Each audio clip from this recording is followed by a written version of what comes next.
Hello गाय, welcome back. तुमचं स्वागत तुमच्या भावाच्या चॅनलमध्ये. नाव ऋषपाली ब्लॉगिंग चॅनल. तर आज मिनी ब्लॉग होणार आहे. तर आपण चाललो आहे गोशाळेवर, म्हणजे मठावर चाललो आहे. तर इथे दीपज्योत आहे आज तुळशी लग्न आहे आज, आणि एकादशी पण आहे. तर तुम्हाला बघायला भेटेल तिकडे सगळं. तुम्हाला दाखवेन मी, थोडासा ब्लॉग होईल. तुम्हाला गोशाळा पण दाखवेन, आणि ते आपल्याला परत इथं जायचं आहे. तर का तुम्हाला ते ब्लॉगमध्ये किंवा जेव्हा ब्लॉग दुसरा वगैरे तेव्हा समजेल तुम्हाला लवकरच. तर भेटूया आपण पुढे. पप्पाने मी चाललो गाडीवर. मम्मी जाणार होती पण त्यांचा जरा प्लॅन कॅन्सल झाला. तर आता पण मी आणि पप्पा चाललो आहे. तर भेटूया आपण पुढे. आपण निघालो होता आणि इथे साईबाबाचं मंदिर काही जवळ पोचलो बघा. इथे सुंदरशी कमानी बनवली इथे, आणि आतमध्ये आहे काय हरिभट चालू आहे. मग दाखवतो आतमध्ये गेल्यावर. पण आता आपण पोचलो इथे, आणि खूप सुख म्हणजे इथे एकदम प्रसन्न वाटलं. आणि इथे जे सेवेकरी आहेत ना ते पण खूप चांगले. त्यांना तुमचं दाखवतो मी त्यांना. इथे सेवेकरी म्हणजे सगळे हे करायला लावले. इथे रामकृष्ण हरी. सो गाईस, तर बघा इथे पूर्ण अशी बसे सोय वगैरे केलेली आहे सगळी.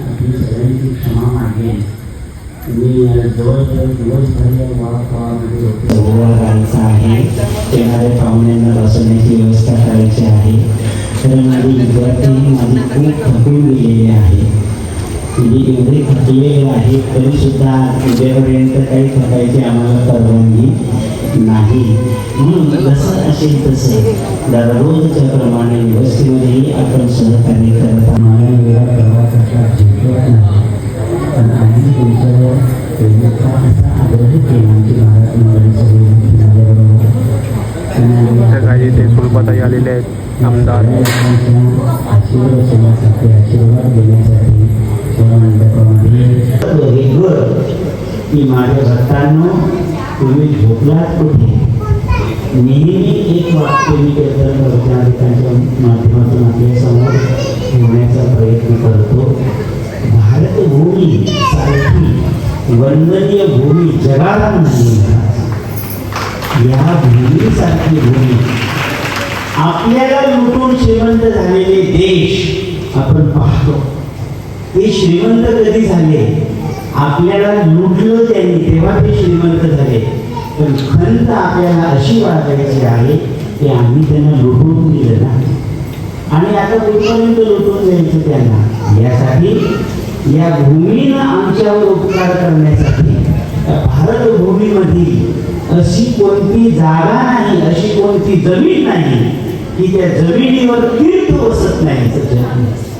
आणि या भूमीनं पुन्हा एकदा आपल्यावर असा उपकार केलेला आहे की आपल्याला एखादं तीर्थ, बद्रीनाथ, केदारनाथ, श्रीक्षेत्र, काशीसारखं क्षेत्र आपल्याला दूर पडेल यासाठी या भूमीनं उपकार करून आपल्यावर अशा प्रत्येक ठिकाणी ठिकठिकाणी क्षेत्रांमध्ये आपल्या स्वतःचं अस्तित्व उद्भूत करून आपल्याला दर्शनीय आणि दर्शनासाठी उपलब्ध केले. तसं आपल्या या प्रभागाला, या कोकण प्रांताला वंदनीय आणि दर्शनीय अशी भूमी या भूमीनं आपल्याला दिलेली. त्याचं नाव आहे श्री मलंगड. हे आपलं तीर्थक्षेत्र आहे. आपल्या दर्शनासाठी आपण आपल्या कर्तव्याची जाणीव ठेवून आणि सगळ्यांनी परिचय द्यायचा आहे. स्वामीजींचा आगमन झालेला आहे. एकदा सगळ्यांनी विद्यार्थ्यांनी दिवा घेऊन द्या. विद्यार्थ्यांनी दिवा घेऊन द्या जाती. स्वामीजींचं आगमन झालेले सगळ्यांनी एकदा कोणत्याही प्रभागाला ऐकून माझ्या विद्यार्थ्यांनी मध्ये यायचं आहे. आमचे विष्णू दादा यांना विनंती करतो स्वामीजींसोबत यायचं आहे. त्याचप्रमाणे आमच्या आमदार विद्यमान त्यांनाही विनंती करेल त्यांनी येऊन तिघांच्या हातात आपलं दीप प्रज्वलन करून आपण सगळ्यांनी दीप प्रज्वलन केलं असं आपण सगळ्यांनी मानायचं आहे. एकदा जोरदार कुंडली कमलदार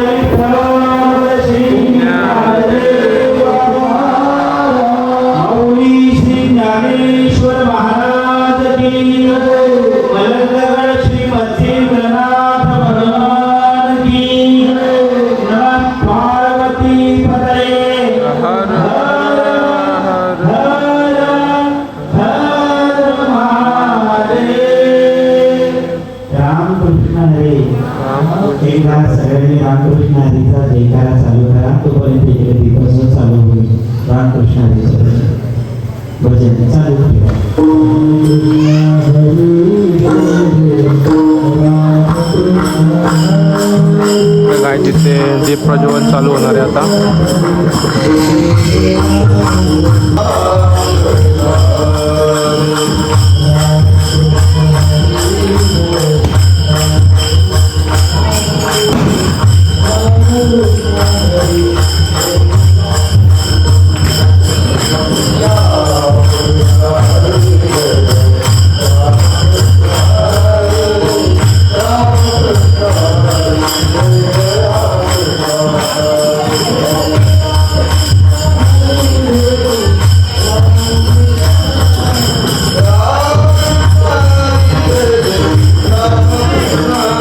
पंत लावले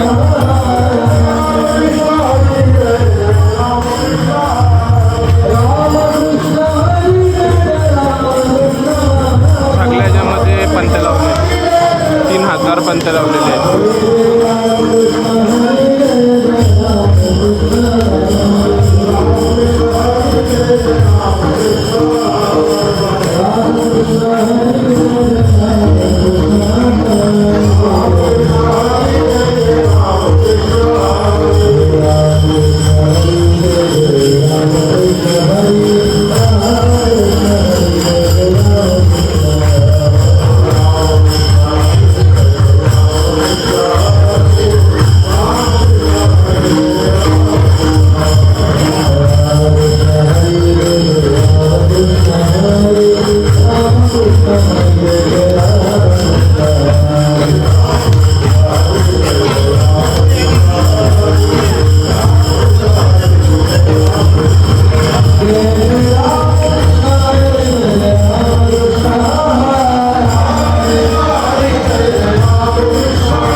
परमात्मा पंढरपूरचा त्याला मी नमन करतो आहे. त्याचबरोबर पांडुरंगाला पंढरपुरामध्ये बसवलेल्या श्री संत पुंडलिक महाराज यांनाही नमस्कार करतो आणि त्याच्यानंतर ते सगळे संत ज्ञानेश्वर महाराज, नामदेव महाराज, एकनाथ महाराज, तुकनाथ, तुकाराम महाराज या सगळ्यांनाही नमस्कार करतो. आणि हा आतापर्यंत ज्यांनी वारकरी संप्रदायाच्या प्रसारासाठी जीवन खपवलं त्या सगळ्या वारकरी संतांना पण नमस्कार करतो. इथे जे संत भाविक भक्त आणि गुणवंत महाराज लोकांना नमस्कार करतो. आणि शेवटी सगळ्याच कार्यक्रमाची शोभा वाढवणाऱ्या आपण नमस्कार करतो. आज दीपोत्सवाचा दिवस आहे आणि ह्या दीपोत्सवाच्या दिवसासाठी प्रल्हाद महाराजांनी सांगितलं की मला या ठिकाणी या आणि तुम्हाला काय प्रवचन करावं लागेल ते प्रवचन करा. गोष्ट आहे की मी प्रवचन करता नाही, मी कीर्तन करता सुद्धा नाही, मला बोलता येत नाही. मी माझ्या स्वार्थी माणूस आहे. मी केवळ माझ्या मुक्तीसाठी प्रयत्न केला आणि मुक्त झालो. ज्याला मी स्वार्थ म्हणतो. मी स्वार्थी माणूस आहे आणि स्वतः मुक्त झालो. पण दुसऱ्याच्या मुक्तीसाठी तुम्हाला प्रवचन करता आलं पाहिजे, कीर्तन करता आलं पाहिजे. ते काही मला येत नाही आणि तुम्ही इथे मला बोलवून माझं प्रीता करायचा ठरवलं आहे असं मी म्हणतो, समजतो. आता भगवान त्या पांडुरंग परमात्माचा दावा करतोय की एवढे डोळे माझ्या समोर आहेत, या डोळ्यांपासून मला धीर दे, हिंमत दे आणि माझ्या वाणीकडून काही करीन बोलवून त्याच्यामुळे त्यांना सुख होईल, आनंद होईल, त्यांचे दुःख नष्ट होऊन जाते. मी माझं थोडंसं संवादात स्वरूप असेल. नामोच्चारण कशासाठी केलं पाहिजे? कोणी सांगितलं याच्यासाठी केलं, सांगितलं नाही का? महाराजांनी सांगितलं नाही का याच्यासाठी नामोच्चारण केलं पाहिजे?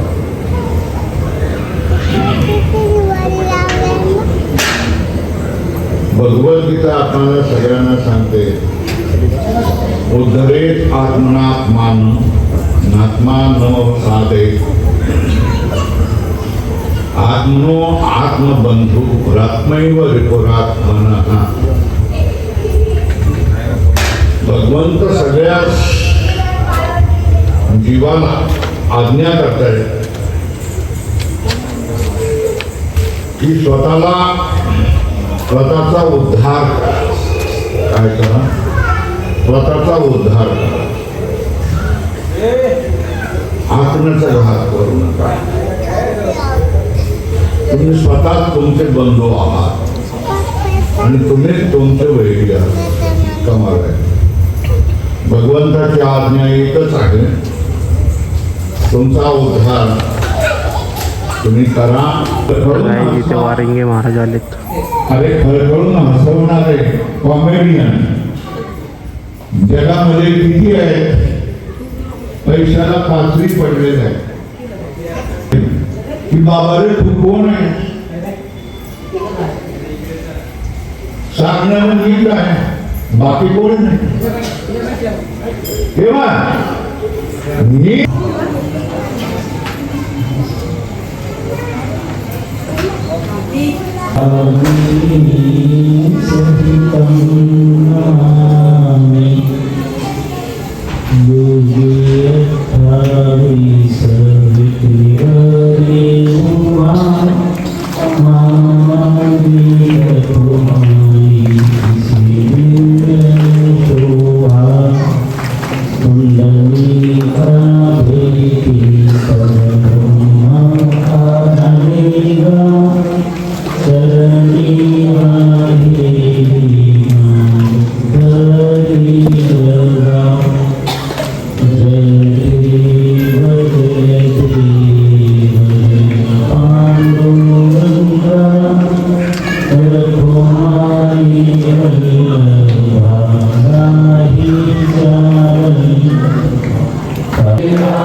त्यांनी कार्यक्रम मागच्या मंडपामध्ये प्रसादासाठी चालायचं आहे.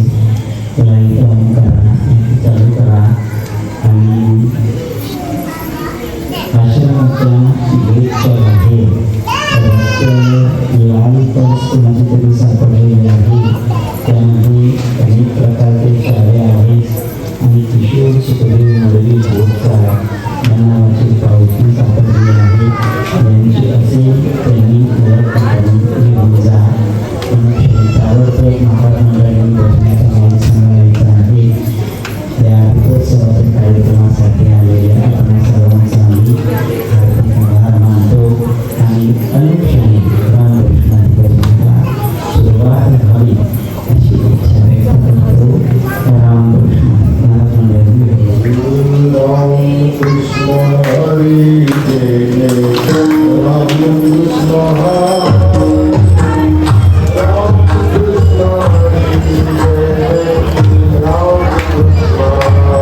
तर काल आपण घरी आलो लेट यायला लेट झालं जरा, तर ब्लॉग एंड करायचा राहिलेला, तर ब्लॉग इथे एंड करतो आहे. तर लाईक शेअर सबस्क्राईब करा आणि त्या ब्लॉगची म्हणजे तिथली जी कार्यक्रमची ऑनलाईन होती म्हणजे लाईव्ह होती त्याची लिंक पण टाकतो बायोमध्ये, ते पण तुम्ही चेक करा आणि ते बघा. खूप सुंदर असा कार्यक्रम होता. तर भेटूया आपण नेक्स्ट ब्लॉगमध्ये. तर रामकृष्ण हरी, बाय बाय.